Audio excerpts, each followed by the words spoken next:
Back with another one. Come on, guys. Let's get it. Okay, guys, you clearly know we're having United Chelsea tonight. We're having United Chelsea. So, like, I want to see how they bounce back. I want to see what they're actually capable of. I want to see what their plan is. I want to see what they're up to today. Right? I don't want to see no lackluster starts at the bridge. Come on, guys. Like, we all know Chelsea's on a cock run. Chelsea's in some shit.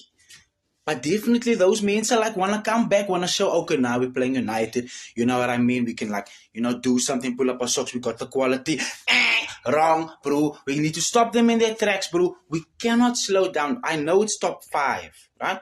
I know it's top 5. But do we want to end 5th? Do we want that scare? Bro, if Chelsea get their tails up, Liverpool get their tails up, bro. And then, so yeah.